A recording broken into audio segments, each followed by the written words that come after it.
മലയാളത്തിന്റെ പ്രിയ എഴുത്തുകാരൻ MT വാസുദേവൻ നായർക്ക് പത്മവിഭൂഷൺ മരണാനന്തര ബഹുമതിയായാണ് പുരസ്കാരം.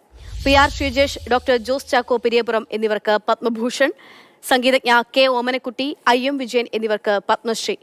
പത്മ പുരസ്കാരങ്ങൾ പ്രഖ്യാപിക്കുമ്പോൾ മലയാളത്തിന് ഏറെ അഭിമാനിക്കാവുന്ന നിമിഷമാണ്. അനൂപ് ദാസ് വിവരങ്ങളുമായി ഡൽഹിയിൽ നിന്ന് ചേരുകയാണ്. അനൂപ്, MT വാസുദേവൻ നായരെ സംബന്ധിച്ചിടത്തോളം ഇനി ബാക്കിയൊന്നുമില്ല. മരണാനന്തര ബഹുമതിയായി അദ്ദേഹത്തെ ഒരുപക്ഷെ ബാക്കിയായിരുന്ന ഒരു പുരസ്കാരമാണ്, അതുകൂടി അദ്ദേഹത്തെ തേടിയെത്തുകയാണ്. ഒപ്പം മലയാളത്തിൽ പല മേഖലകളിലായി മലയാളം തിളങ്ങുന്നു പത്മ പുരസ്കാരങ്ങൾ പ്രഖ്യാപിക്കുമ്പോൾ എന്നുള്ളതാണ്. വിശദാംശങ്ങൾ പറയും.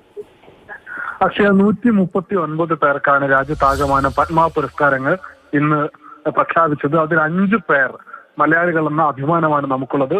പ്രിയപ്പെട്ട MTക്ക് പത്മവിഭൂഷൺ നൽകി രാജ്യം ആദരിച്ചിരിക്കുന്നു. PR ശ്രീജേഷിന് പത്മഭൂഷണാണ് നൽകിയിരിക്കുന്നത്. ജോസ് ചാക്കോ പെരിയപുറത്തിന് പത്മഭൂഷൺ, ഒപ്പം തന്നെ ശ്രീജേഷ്, ഒപ്പം തന്നെ IM വിജയന് പത്മശ്രീ നൽകി രാജ്യം ആദരിച്ചിരിക്കുന്നു. K ഓമനക്കുട്ടി അമ്മയ്ക്കും പത്മശ്രീയാണ്.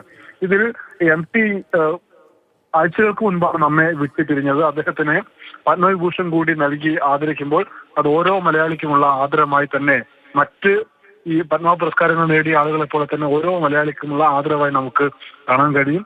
ഒപ്പം തന്നെ മലയാളികൾക്ക് പുറമെ രാഷ്ട്രീയ രംഗത്തെ, സാമൂഹ്യ, ഒപ്പം തന്നെ മെഡിക്കൽ രംഗത്തെ, സ്പോർട്സ് രംഗത്തെ ഒക്കെ നിരവധി ആളുകൾ പുരസ്കാരത്തിന് അർഹരായിട്ടുണ്ട്.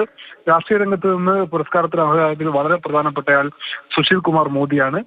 ബീഹാറിൽ ഉപമുഖ്യമന്ത്രിയായിരുന്ന BJPയുടെ വളർച്ചയ്ക്കെല്ലാം സജീവമായി പങ്കുവഹിച്ച സുശീൽ കുമാർ മോദിയെ പത്മ പുരസ്കാരത്തിന് പരിഗണിച്ചിരിക്കുന്നു. രാജ്യത്താകമാനം 139 പേർക്ക് പത്മ പുരസ്കാരങ്ങൾ സമ്മാനിച്ചപ്പോൾ 7 പേർക്കാണ് പത്മവിഭൂഷൺ, 19 പേർക്ക് പത്മഭൂഷൺ, 113 പേർക്ക് പത്മശ്രീ പുരസ്കാരങ്ങൾ നൽകിയാണ് ഇന്ന് രാജ്യം ആദരിച്ചിരിക്കുന്നത്.